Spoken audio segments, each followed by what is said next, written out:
what's the point of ranking anyway? Nakakaroon tuloy tayo ng inferiority complex, and then we get depressed about it. And does it help to be ranking countries according to education, or can you just say that, look, we have a learning crisis, we have learning poverty, we need to improve?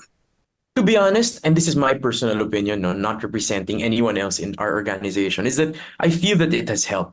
Because when we found out that we were at the bottom of PISA, it actually was one of the triggers for the creation of our EDCOM 2, or the Second Congressional Commission, because then we realized how badly we were doing and how we had to take it seriously to address it. So I think it is good to have that urgency, and without a sense of where we were standing or how we were faring, we may not have taken it as seriously.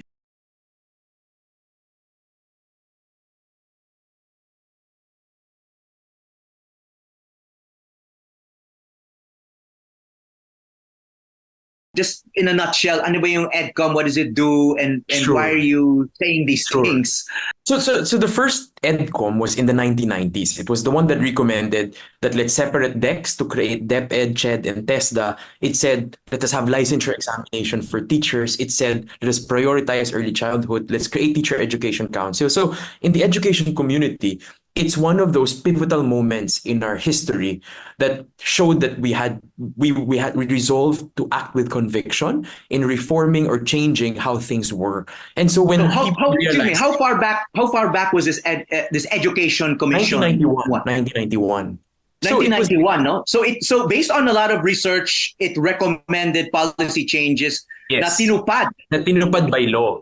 Na Yeah, tinupad by you're law. created by Congress. No? Yes. So So tinupad siya by your law findings, yeah, your research findings are fed directly to to the lawmakers legislators. Yes. so that they Yes. can legislate. Kasi Yes. unlike other academics, parang you can recommend, minsan hindi pinakikinggan, no? But kayo, nakaupo kayo mismo dyan sa Yes. And I Lions think Den, kumbaga. that is really a critical part of our positioning, no? That we're not just an independent body that does research. We are doing research specifically to inform policy making. And the members of EDCOM are the committee chairs of education of both houses. So instantaneous yung reaction, and instantaneous yung that they will take it on towards to legislation. Whether it is in terms of filing a bill, amending a current bill, calling on agencies to address problems in their implementation, or in budgeting. So it is so important that it is like that, because many naman can do studies, but the positioning and the ability of it to inform policy is so unique to EDCOM. Kaya nga when they realized that the situation was so dire, they said, maybe it's time to revive EDCOM. So ang joke nga namin, 30 years after, there's a second EDCOM. Sana 30 years from now, there's no EDCOM 3, because we will find ourselves in the same situation as we are now. So hopefully that's not the case.